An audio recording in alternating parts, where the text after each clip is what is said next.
Good morning, everyone, and welcome to the Mosaic Company's third quarter 2024 earnings conference call. At this time, all participants have been placed in a listen-only mode. After the company completes their prepared remarks, the lines will be open to take your questions. Should you need assistance, please signal a conference specialist by pressing the star key followed by 0. To ask questions, you may press star and then 1 using your touch-tone telephones. To withdraw your questions, you may press star and 2. Please also note today's event is being recorded. I would now like to turn the floor over to Jason Tremblay. Please go ahead. Thank you, and welcome to our third quarter 2024 earnings call. Opening comments will be provided by Bruce Bodine, President and Chief Executive Officer, followed by a fireside chat and then open Q&A. Clint Freeland, Executive Vice President and Chief Financial Officer, and Jenny Wong, Executive Vice President, Commercial, will also be available to answer your questions. We will be making forward-looking statements during this conference call. The statements include, but are not limited to, statements about future financial and operating results. They are based on management's beliefs and expectations as of today's date and are subject to significant risks and uncertainties. Actual results may differ materially from projected results. Factors that could cause actual results to differ materially from those in the forward-looking statements are included in our press release published today and in our reports filed with the Securities and Exchange Commission. We will also be presenting certain non-GAAP financial measures. Our press release and performance data also contain important information on these non-GAAP measures. Now I'd like to turn the call over to Bruce. Good morning. Thank you for joining our call. I would like to start by acknowledging the great work done by so many of Mosaic's people to help us prepare for and recover from Hurricanes Francine, Helene, and Milton. I am especially pleased that we made it through the storms with no safety incidents, no significant environmental events, and no material physical damage. Even as most of our people in Louisiana and Central Florida were dealing with storm impacts at home, they came together to ensure we could get back up and running as quickly as possible after the storms. Because of their dedication, our Florida operations were back at full operating rates just 2 weeks after Milton, with some locations returning to normal within days. I'm extremely grateful to the team. Before we get into our results, I also want to address our announcement this morning that Clint Freeland plans to retire as Mosaic's Executive Vice President and Chief Financial Officer at the end of this year. During his time with Mosaic, Clint has been an outstanding CFO for the company. Mosaic's financial profile and capital allocation program are much stronger than they were when Clint arrived 6 years ago. I want to extend my sincere thanks for his leadership, and we wish him all the best in his retirement. As part of this planned transition, Luciano Ciane Perez will join the company as CFO designate on November 18th.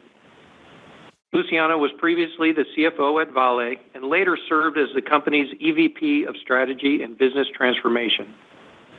Luciano also served on Mosaic's board of directors following the Vale Fertilizantes acquisition in 2018, so we know him quite well. We look forward to welcoming him to Mosaic, and we're confident that he'll be a worthy successor.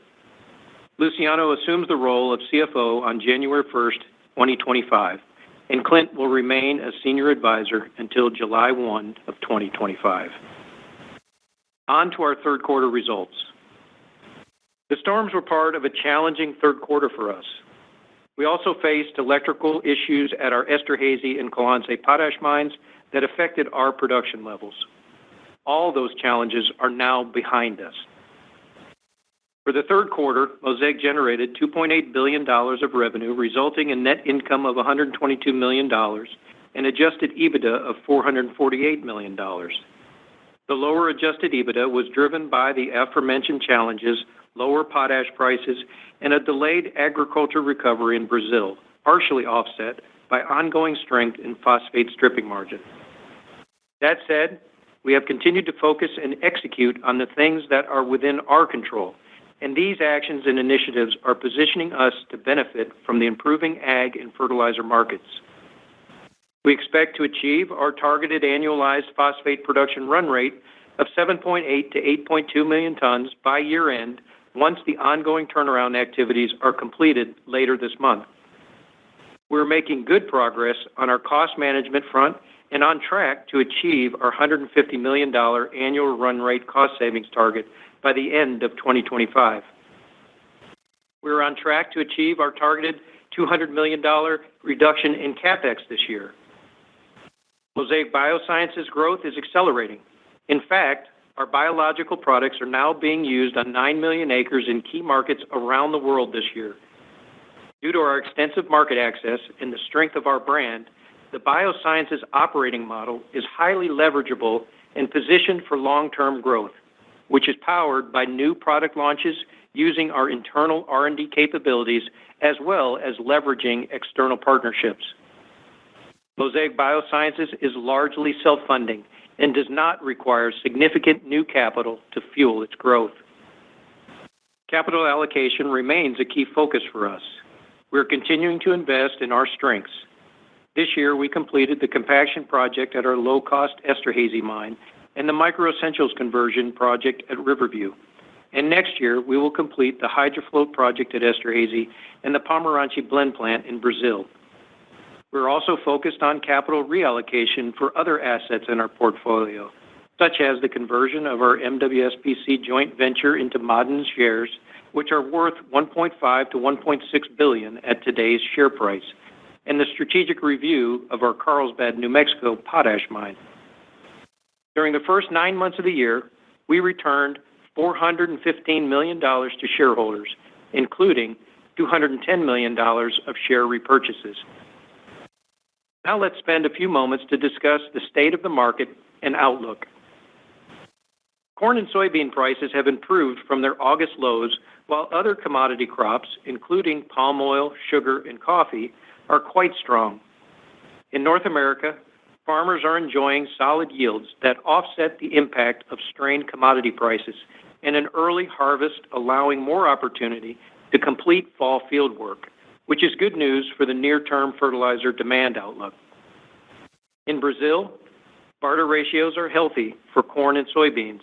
In fact, the corn barter ratio is improving, an increasingly constructive setup for the safrinha crop in the coming months. We have also seen a continued uptick in Brazilian corn used for ethanol production, which has provided further corn price support there. Over the longer term, biofuels remain an attractive driver for grain and oilseed demand far beyond current levels, supporting a highly constructive picture of long-term ag fundamentals. The government in Indonesia reiterated that it would be moving forward with a B40 biodiesel program starting in January. In India, the latest ethanol mandate could lead to India becoming a net importer of corn. In Brazil, the approval of the new biofuel policy calls for a gradual increase in the mixture of soybean biodiesel and diesel fuel and changes in the ethanol content in gasoline and sustainable aviation fuel for airplanes. Fertilizer demand is running high around the world this year as nutrients remain affordable and growers are catching up after recent years of underapplication. Large crops and solid yields in many regions this year are drawing nutrients from the soil, with removal particularly pronounced in North America with an additional 4 to 5% compared to last year. So we expect demand will remain solid in 2025 as nutrients are replenished. The potash market remains relatively balanced. We think potash prices have hit bottom as we've seen resistance to low offers in key markets and prices have begun to trend higher.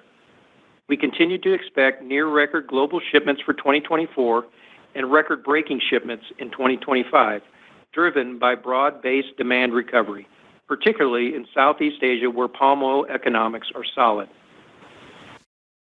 For the phosphate market, stripping margins are expected to remain elevated. Prices remain strong, driven by persisting global supply constraints and solid demand for fertilizer, fuel, and industrial uses. China has continued to restrict phosphate exports, and we expect total Chinese exports to be around 7 million tons for 2024, down from 7.9 million tons last year and about 11 million tons at their recent peak. Domestic phosphoric acid production is increasingly consumed by industrial uses, resulting in reduced availability for production of phosphate fertilizers. This trend will likely continue well into the future. In addition, because of an unfavorable government subsidy environment, Indian phosphate demand is going unmet, leaving farmers short of a critical nutrient and setting up strong demand for 2025, assuming an improvement in importer economics. Now, I'll move on to our segment results. The Potash segment generated adjusted EBITDA of $180 million for the quarter, compared with $267 million a year ago, driven by lower prices and approximately 250,000 tons of lost production due to the electrical issues at Esterhazy and Colonsay, and were further impacted by the broad Canadian rail strike. These issues are now fully resolved. For the fourth quarter, we expect potash sales volumes in the range of 2.2 to 2.4 million tons and prices in the range of $200 to $220 per ton. Note that this outlook includes limited impact from the labor issues at the ports of Vancouver and Montreal. Canpotex has contingency plans to mitigate the impacts from the strike as much as possible by diverting product flows via other ports. However, the longer the strike goes on, the higher the potential for volume impacts given the significance of the terminal to the Canpotex network. Our phosphate segment generated adjusted EBITDA of $265 million for the quarter, compared with $201 million a year ago. The improved results are due to a combination of solid pre-hurricane production levels and strong stripping margin. Our sales volume came in at 1.5 million tons in the third quarter, driven by lower production volumes and shipping delays caused by weather events and related port closures.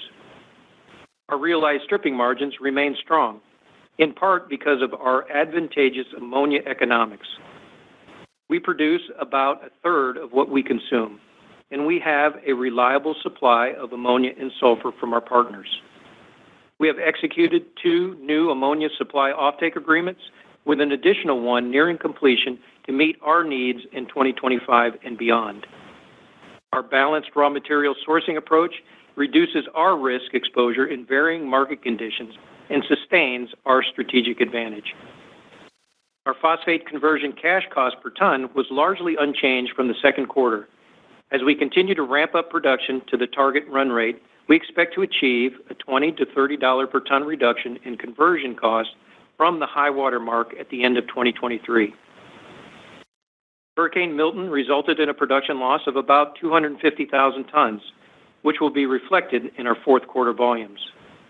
For the fourth quarter, we expect phosphate sales volumes in the range of 1.6 to 1.8 million tons and prices in the range of $570 to $590 per ton.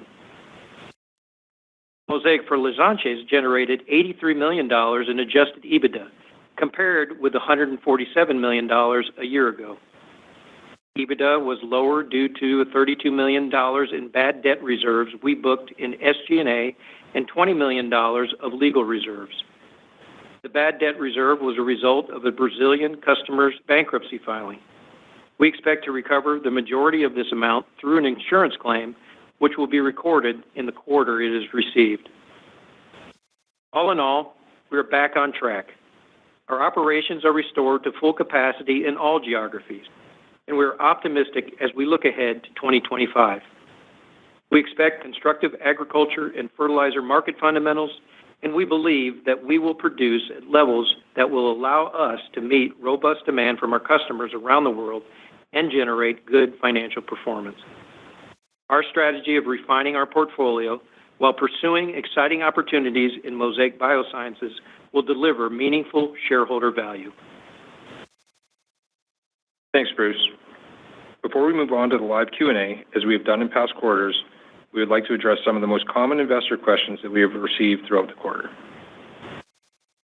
First, what is the current state of agriculture and fertilizer markets, and what is your outlook for next year?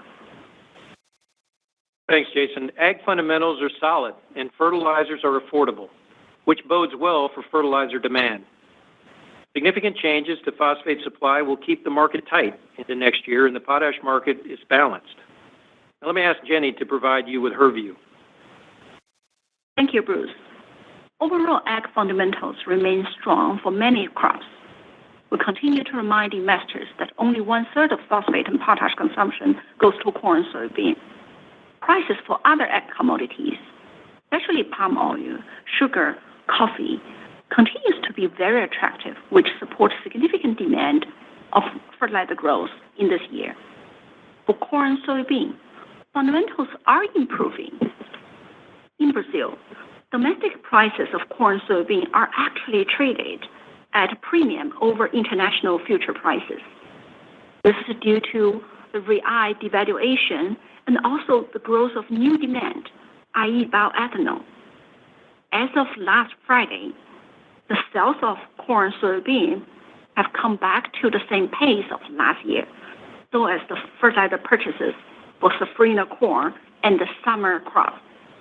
Speaking about biofuel, I'd like to highlight another dynamic that will influence the market both in near term and in long term, which is increasing demand to corn and soybean for biofuel and bioethanol.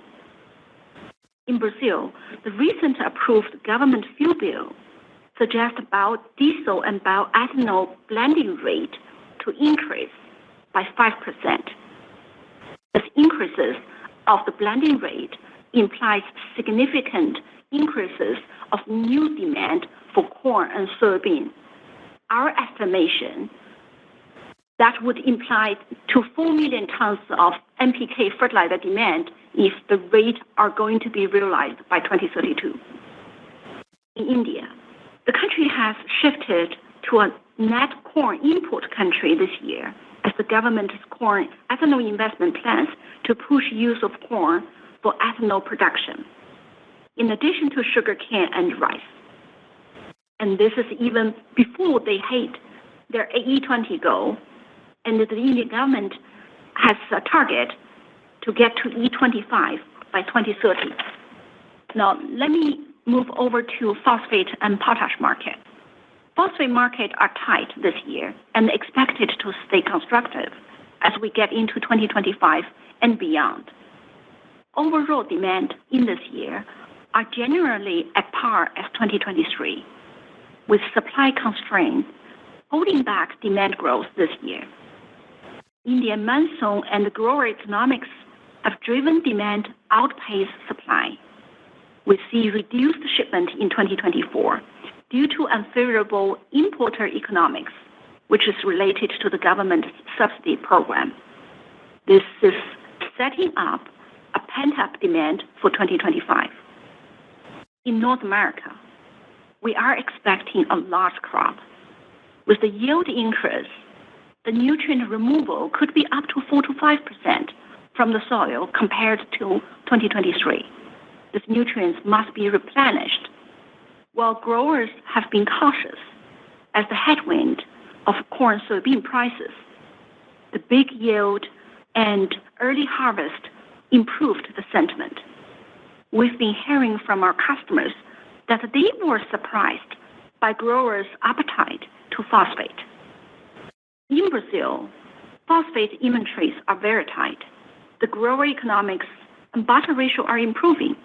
We expect Brazil fertilizer demand to continue to expand in 2025. Lastly, on the supply side, we are seeing limited new supply is coming in 2024. China exports are limited by their very strong domestic demand both in fertilizers and industrial use.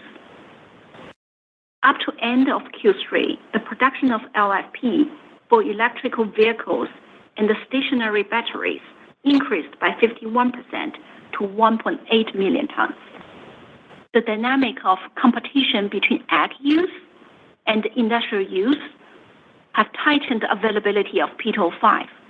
In fact, China has been stepping up to import phosphate rock in order to meet the demand. The dynamic is expected to continue next year and support very tight phosphate market.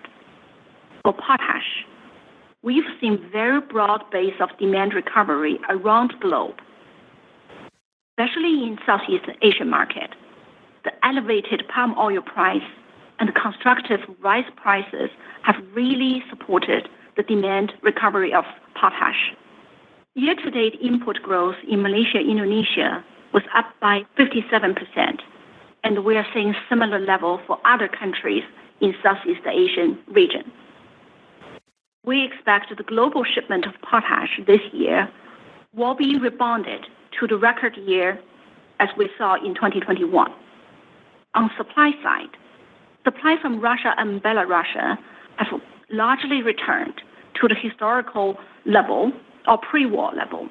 Globally, we see the potash market as balanced, with low price now prevailing to spur further demand growth in 2025. Next question is on phosphate production levels. Assuming you achieve your target run rate in the fourth quarter, how should we think about production volumes moving forward? We do expect to achieve the target run rate by the end of the quarter. Our turnaround schedule will be complete in the next couple of weeks, which will set us up for hitting the target.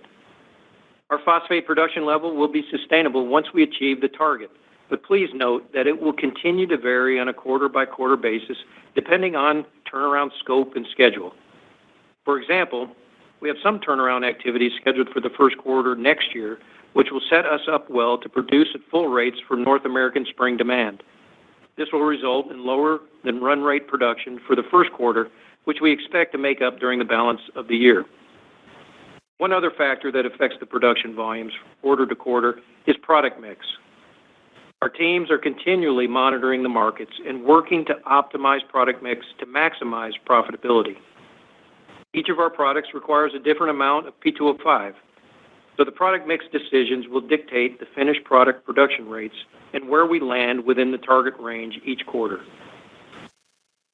Our next question is related to the credit situation in Brazil. You recorded $32 million of bad debt in the quarter.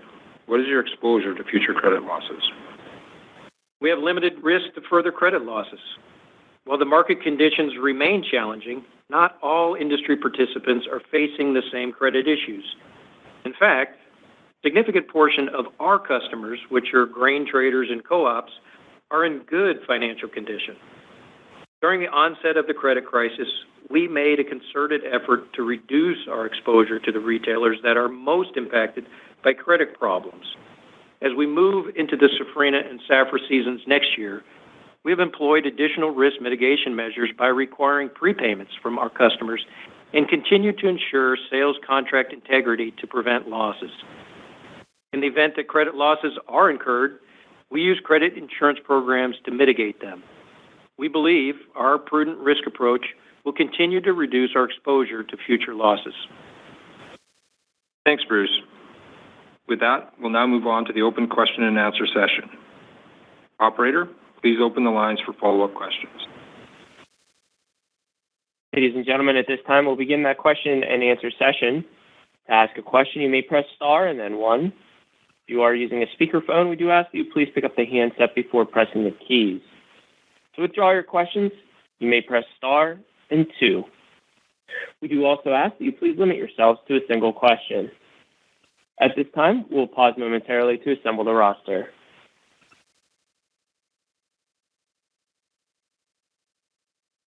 And our first question today comes from Richard Garchitorena from Wells Fargo. Please go ahead with your question. Great, thanks. Good morning, and congratulations, Clint, on your retirement. So I just wanted to first touch on the phosphate business. Looks like you put strong margins up despite the challenging weather events. Was wondering, given you're also on track on the cost savings of $150 million, what would your costs have looked like, I guess, if you didn't have the temporary shutdowns, and was there a cost impact from the shutdown during the quarter? Hey, Richard, this is Bruce. Thanks for the question. Yeah, we're pretty proud of the margins. It does show, to your point, the strength of our cost reduction program and how much improvement in production really has on our fixed cost absorption.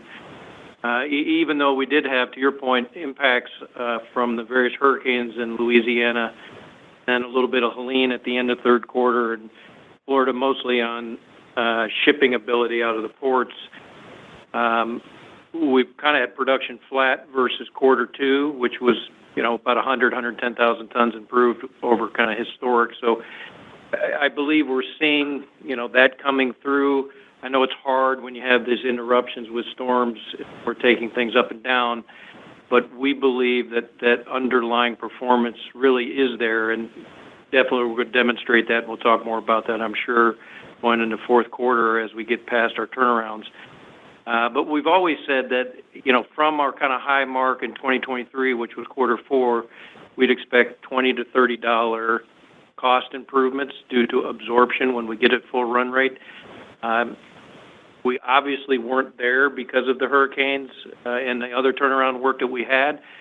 So we should have expected, another notch down on our costs, and would have expanded a little bit more in margin as we go forward. And I think that's what, investors should look forward to as we do demonstrate that run rate forward. And Clint, I'll just turn it over to you since he congratulated you. You can talk about that, and if you wanted to add anything to that. Yeah, no, I appreciate it, Bruce. And Richard, I do appreciate your congratulations. And I think, Bruce, you really spoke to it well. I think as you look at the production levels in three and adjust for kind of the production shutdowns, I think you would have seen a lower cost per ton, and you'd improvement along those lines. And again, as we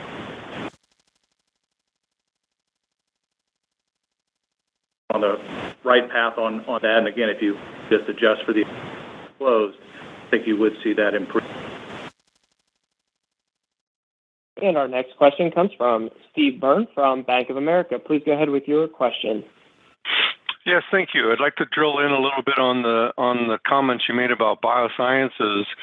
This 9 million acres are what are the functional products in here? Are these biostimulants or are these biologicals?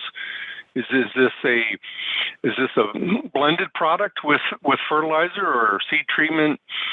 How does it flow through your income statement? And more importantly, what's the pipeline look like in this group? Anything in there you'd call out as having some meaningful longer term potential? Hey, yes, thanks, Steve. Hoping we'd get a question, and maybe you would be the one. So appreciate that question on biosciences, because it is something we're proud of. We're seeing really exciting acceleration on the acres covered in these products. I'm going to let Jenny talk about the specifics of your question, but we do feel that, in the course of time, this really could be a growth engine for Mosaic. So as I said, we're excited about it. But let me turn it over to Jenny to kind of get into the specifics of the products and then the pipeline. Thanks, Bruce. Thanks for the question. The products that we're selling in the market, Steve, are basically nutrient efficiency enhancement products. So the two major products we're selling in North America and Central America called PowerCoat and BioPass. What these products do, they basically improve nutrient use efficiency. We do have products that we're selling in Brazil, in China. They are third-party products as of today. They are biostimulants. So how the products are used today, more than 70 products that we're selling are coated on fertilizer granulars. And the rest of the 30% are basically being mixed with liquid fertilizer or fungicide or insecticide. And the formulation strains, which is the strains of our product, have made our products very steady. So our products can be mixed with UAN, with ammonia, and let alone other crop protection products. Going forward, we will have products to be coated on seeds. So you asked the questions on pipeline. In the pipeline, we are looking for quite a wide range of the products. The most exciting ones, Steve, that I can mention, one is the nitrogen fixation materials. And we're at the final stage for field trial and the registration.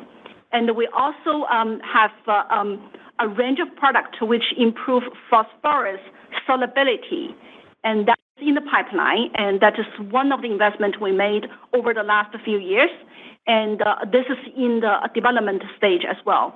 So stay tuned. We will have more report on the new product pipeline, and as well as the accelerated growth that we're making with our market access in the market, major agriculture market in North America, Brazil, China, and India.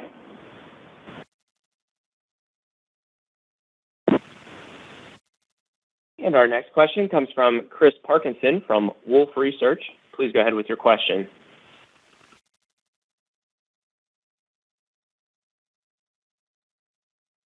And that gentleman dropped off.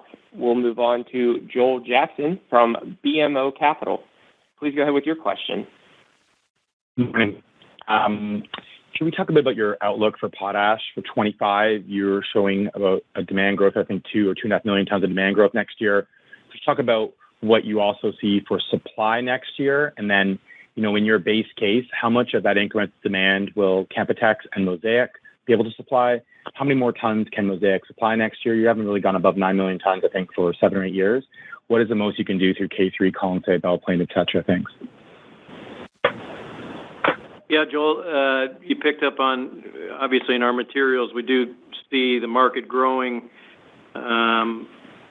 anywhere from 1.5 million to 2 million tons and somewhere in that range next year. See Laos being part of the, additional capacity. There's a little bit more out of Russia and Belarus that probably can be squeaked out as well. And then it's just going to be a, remainder probably supplied, as you said, out of Canada in some form or fashion, depending on, how that demand materializes. But I'm going to turn it over to Jenny and maybe get into the details of, what potentially could happen in sharing of supply on that demand. Thanks, Bruce. Hey, Joe, probably want to give you a little bit more specifics on our base case assumptions. On the demand side, we believe the current price level or the affordability will have support to the further demand growth, and in some markets, a demand recovery, for example, in Indonesia and Malaysia. And on the supply side, our base case assumptions are assuming further ramp up of Eurochem's Volga-Kali project and some of the final push of Uralkali's production, so which is going to make the product out of Russia. We are estimating roughly 500,000 tons more than this year, and we assume BPC probably already reached to their plateau by using the alternative route to get their product to the market, and knowing it is very expensive to serve the market through this alternative route. Lastly, as Bruce mentioned, we have big assumptions on the expansion in Laos.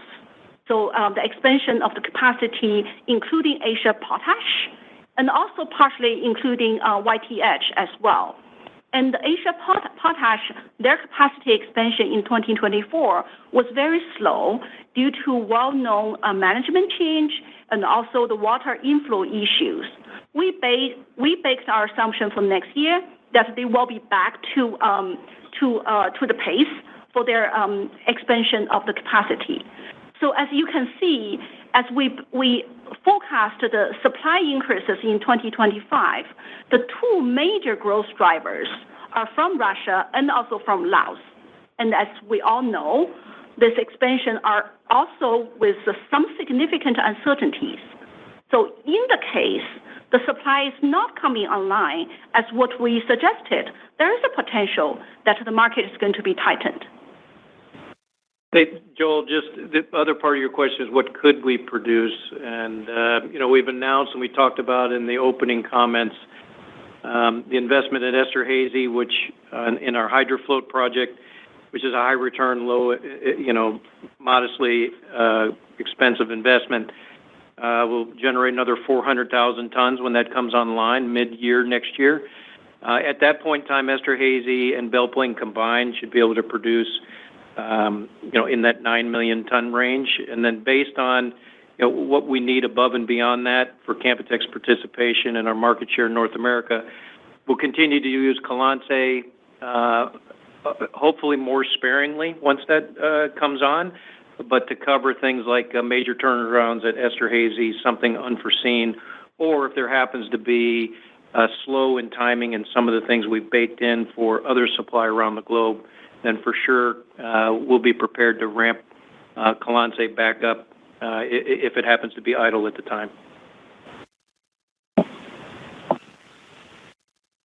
Our next question comes from Chris Parkinson from Wolfe Research. Please go ahead with your question.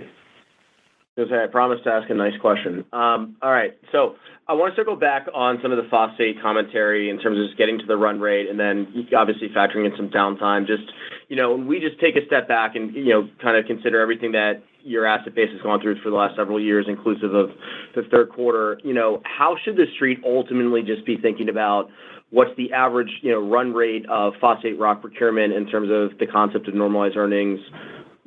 Same question for processing costs. So when we just sit back and compartmentalize, how much your assets should be earning in a normalized environment in 25, hopefully, or, presumably into 26, what kind of broad framework should we ultimately be using? Thank you. Yeah, Chris, I appreciate the question. As we've talked multiple times, the way I'll answer that is, more like we have, is I think, yes, we are recovering. There's evidence of that on a run rate. As we've said and been consistent, just to put it in context, we won't achieve kind of that 7.8 to 8.2 run rate until largely end of the year after we finish turnarounds. Our turnarounds will finish this year in the next couple weeks, and then so December will be wide open. Unfortunately, we do have a turnaround at Bartow scheduled in the first quarter of next year, pretty major sulfuric turnaround. So there'll be some lumpiness to that, but, look out beyond that at that 7.8 to 8.2. Conversion costs should come down, as I said earlier, from kind of that high water mark in 2023 by $20 to $30 per ton, and that should be sustained, on an annualized type basis. Rock costs, that we were about 55, kind of flat to where we had been this quarter in Florida. I think there's some upside to that when we get, better lined out because there was some impact due to the hurricanes on fixed cost absorption there. But, some minor upside on rock cost. And then it's just going to be a matter on blended rock, how much Miskey Mile is being consumed at any given time in the mix, as that is a little higher cost on a blended rock side. So you put all that together and, seeing around that $50, $55 rock cost, sub 95-ish on conversion cost, and that's probably, I think, the numbers that you're looking for, the way I understand it.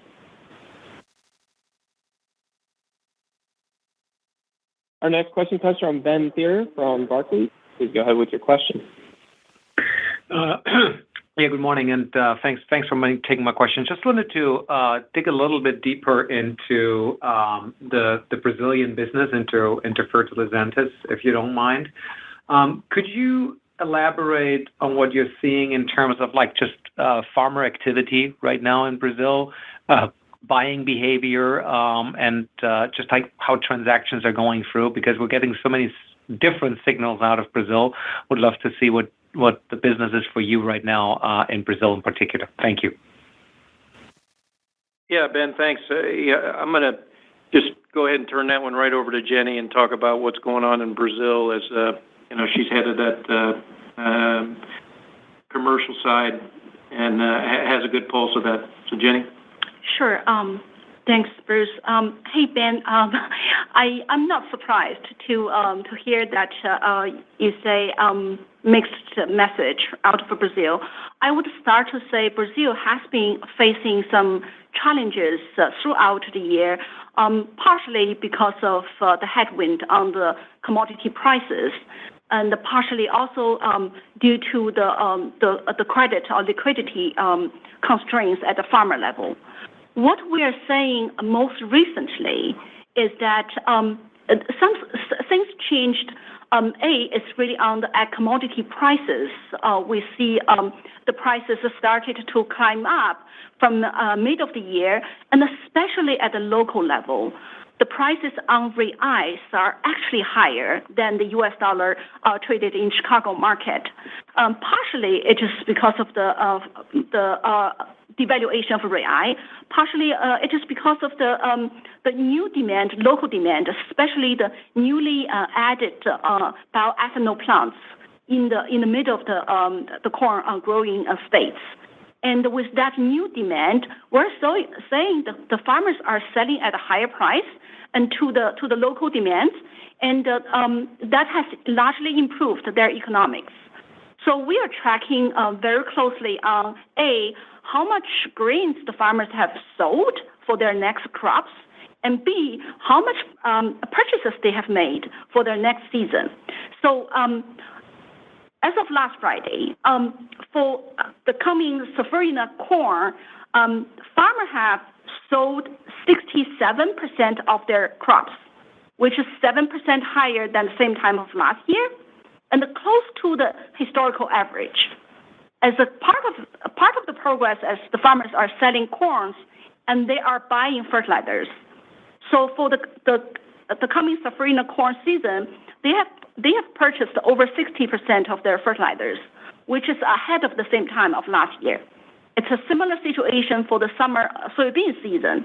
It is early, I know, but usually at this point of time, farmers started to sell their next soybean crops already. As of last Friday, the farmers have sold 28% of the soybean, which they are going to plant next summer, and this is 4% higher than the same time of last year and 7% higher than the year before. It's similarly to the purchases of the fertilizers. Last week, we saw a big step up. They have purchased 5% of their fertilizer for their next summer season, which is at par as the last 2 years. So what I want to conclude is that as challenging as it is, at the grower level, we are seeing improving sentiment, improving economics, and improving activities. Our next question comes from Vincent Andrews from Morgan Stanley. Please go ahead with your question. Hi, this is Justin Pellegrino on for Vincent. I just had a quick question. You mentioned the unmet demand in India for phosphate because of the unfavorable government subsidy environment. Can you just give some commentary around how you're seeing those subsidies shifting on the ground, and then maybe how much product was missed out on 2024 that you could see shifting into 2025? Thank you. Yeah, Justin, thanks. Definitely saw a significant amount missed versus what trend demand would be in India, and I'm going to turn it over to Jenny to give the details, but whether it's a shift in the MRP or something on the subsidy itself, definitely see that that's necessary in order to incentivize growers to actually put the demand that they need on the crops. So with that, let me turn it over to Jenny and kind of get into the detailed statistics. Sure, Bruce. So the farmer demand in India this year to DAP, and for the same reason, MOP as well, are very strong, which is A, supported by very good monsoon, and B, supported by very good commodity prices. But on DAP itself, the demand has been so strong, supply was not able to catch up. The economics that you mentioned on importers, the importers' economics are actually defined by two things, right? One is really the subsidy from the government. B is the differences between international price, CFR price, and the farmer price. This year, farmer price are very low at $360 per ton. If you think about international market price, is at 640-ish level. So there's such a big gap. The government has not been able to catch up on the subsidies. So therefore, the importers were reluctant to import from international market, and that has caused a shortage to the farmers. We estimate the DAP shipment reduction this year due to this dynamic might be around 2 million tons. Farmers still need this 2 million tons. The shipment partially from reduced consumption, partially coming from this fully depleted inventory. So as we get into next year, things likely going to be changed. We assume A is the farmer price likely going to be adjusted. 360 is just probably too low, and how that price is going to be adjusted, we assume that will be adjusted to the level farmers still have good economics to support it. Partially, the government subsidy will need to be adjusted as well. So, however that dynamics are going to be played out, we know the Indian farmers will need to put down DAP on the ground, and we know that they were short this year already. There were a lot of publicity in country for the shortage of phosphate.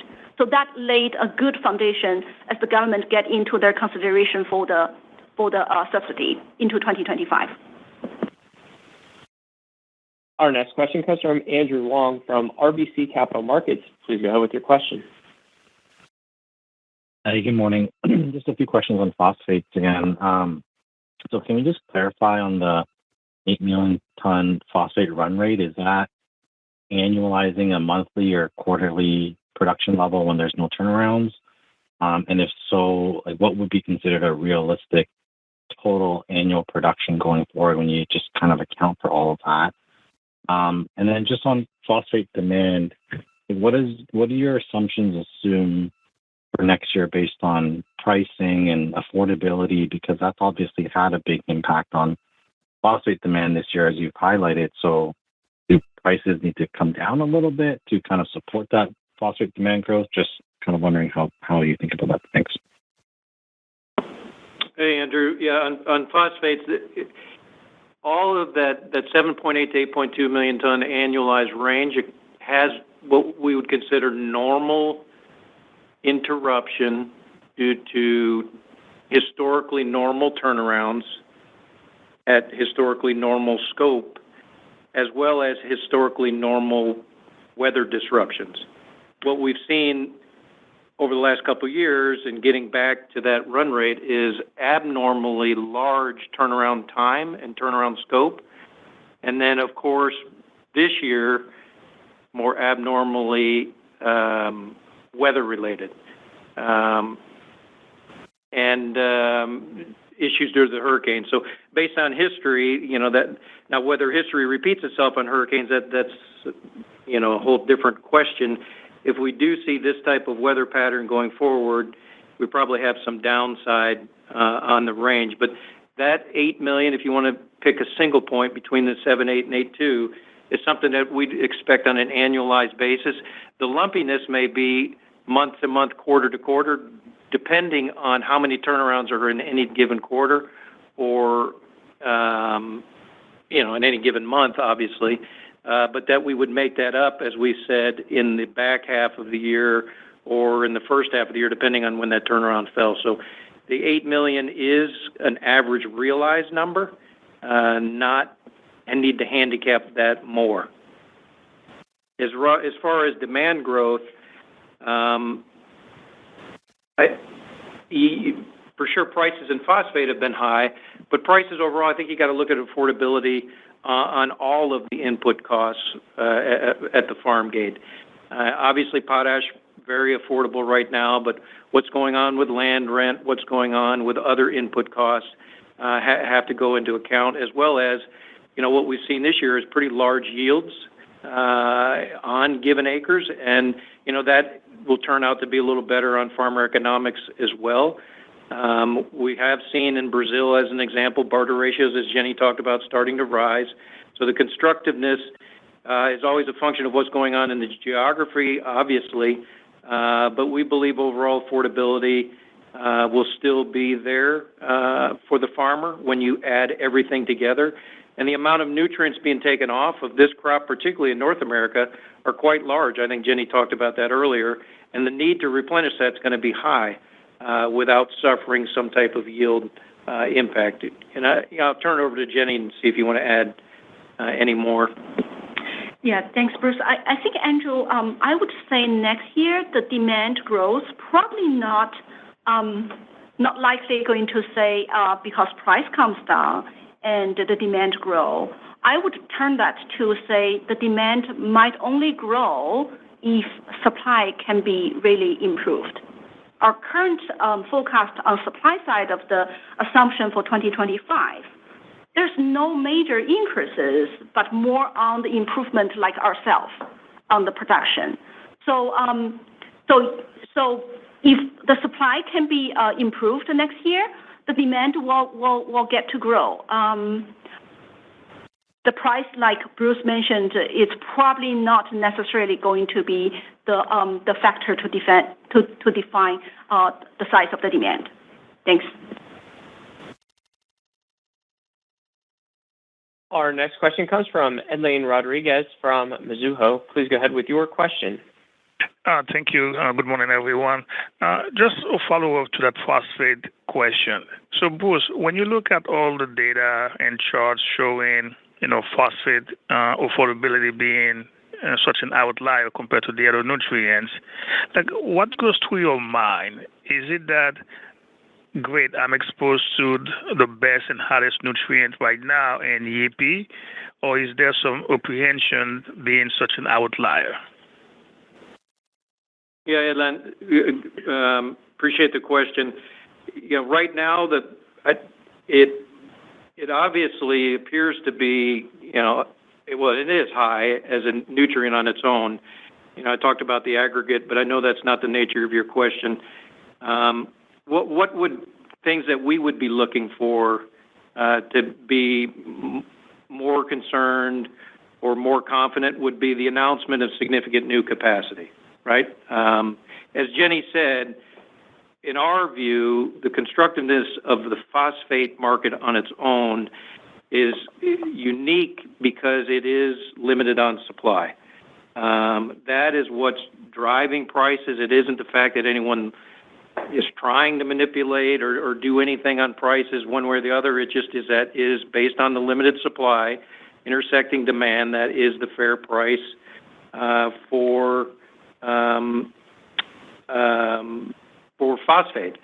If somebody were to announce new capacity, historically, if you look back in time, when things have trended for this long, whether it be an OCP or a modern, new supply would have been announced.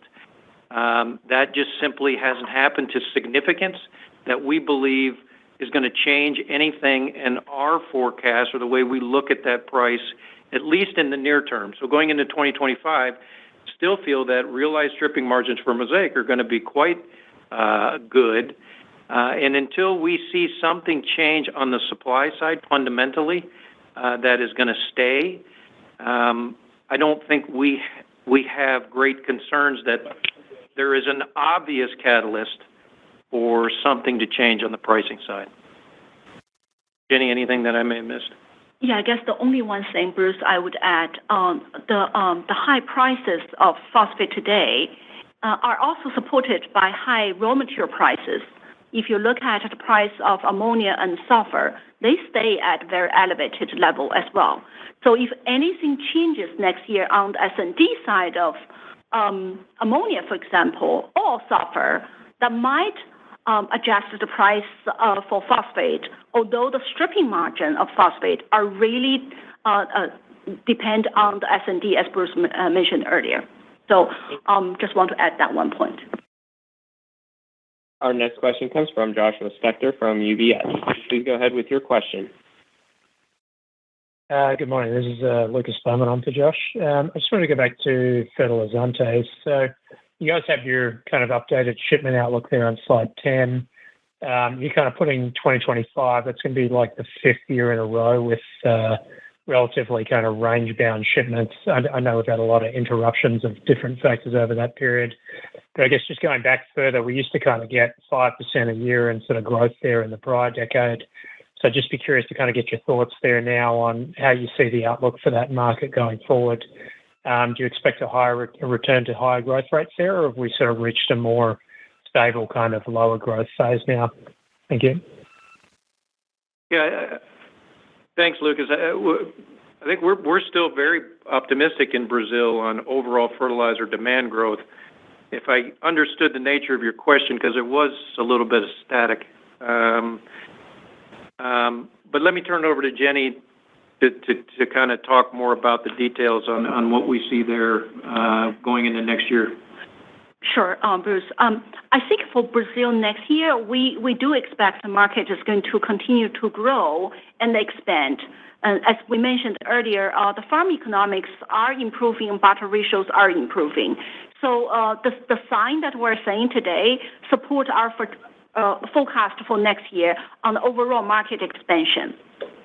For ourselves, you mentioned, if I heard you correctly, you mentioned our own sales volume.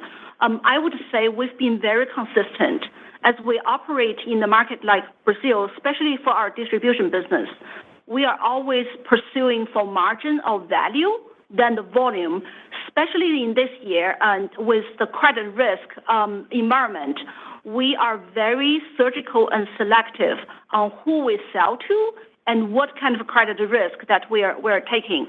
As a result of it, our volume probably not growing as much as the market growth, but we are pursuing value over volume. And then, Lucas, again, now that Jenny was talking about it, we do have our Pomeranchi investment as well, which will add another 1 million tons of distribution capability, which right now we're at kind of that 9 million mark of distribution capability for blended fertilizers. So that Pomeranchi will add, another 1 million in the north of Brazil where we don't have owned footprint today, and that'll come online middle of next year. So that's another point where we'll be able to grow, again, to Jenny's point, as long as it makes economic sense and risk-adjusted sense for us based on what's going on with credit and other things like that. But that will be the flexibility that we'll have to continue to grow in Brazil, which we still believe is one of the key agricultural markets to be in the world. And our next question comes from Jeff Zukakis from J.P. Morgan. Please go ahead with your question. Thanks very much. Two-part question. President Lukashenko of Belarus suggested that Russia might curtail its potash shipments. Have you seen any signs that either Belarus or Uralkali or Eurochem are curtailing in any way? And second, in China, if you look at overall phosphate production in China, inclusive of what's shipped to the local markets and exports, has that total volume risen or fallen relative to the year when China exported, at very, very high rates? 11 million tons. Yeah, no, Jeff, thanks. I think between Jenny and I, we got the gist of the question. But to my knowledge, I have not seen any evidence that Belarus or Russia have done anything either collaboratively or independently to reduce rates. Yes, we saw that article from President Lukashenko as well, but there's no evidence. In fact, I think the shipments, at least in the data that we have access to out of Belarus anyways, has been pretty consistent, Jenny, hasn't it, over the last quarter? Yes. Yeah. Yeah, so no evidence, Jeff. Obviously they're going to do what they do, and as a market participant in this space, we'll look forward to whatever that is, one way or the other, and make our adjustments on our strategy. But that's the beauty of the resilient supply chain that we have, both with Canpotex and then ourselves with Colance as our flex, and we'll react appropriately if something were to change in the overall S&D based on what has been said by Belarus. On the China thing, I think I'm just going to turn it directly over to Jenny to talk about that because she and the team have a lot of boots on the ground information. So, Jenny? Sure. Hey, Jeff, to your question on phosphate production out of China, at the P205 level, this year we are forecasting they're going to produce more phosphate-related products than last year or the year before. This increases of production including the increases of LFP, as we mentioned earlier, but also increases of P4, which is yellow phosphorus, which used to be coming from other routes and now to produce herbicide like glyphosate. Now, more and more glyphosate are shifting production coming from the wet process, which is P2O5, that we're in the same space to compete the P2O5 molecule. So the increases of LFP, PPA, and also the raw material for glyphosate is one of the drivers driving higher production of P2O5. On DAP, MAP, TSP, SSP level, we are seeing an increase of the production as well. While you don't really see it from export with this increased production, but that is mostly driven by increases of local consumption. So we are seeing significant step up of overall NPK consumption. Well, I take it back. Phosphate and potash consumption in China. Partially, I believe it is driven by the overall economics of the crops. The other thing that we're keeping very close eye on is the adoption of GMO. This is the first year they started to grow a GMO corn and GMO soybean, which will require more intensified fertilizer management to maximize the yield. So that is the other driver we will continue to report going forward. So with that, I think, Operator, we're going to stop taking questions, and I will go ahead and conclude the call. So thank you, everyone. And to conclude our call, I want to emphasize our key points. We've overcome 3 hurricanes and other challenges, and today Mosaic is in excellent position to benefit from improving business conditions. We're investing in our strengths while acknowledging areas where we need to improve returns. We're reducing costs and capital expenditures. Our Mosaic Biosciences business is growing fast, and our plants and mines are running hard and safely to help us meet the strong demand for our products. We're energized for the future, and our outlook for the remainder of this year and 2025 is positive. So thank you for joining our call, and everyone have a great and safe day.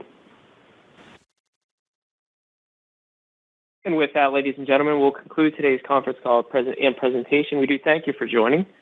You may now disconnect your lines.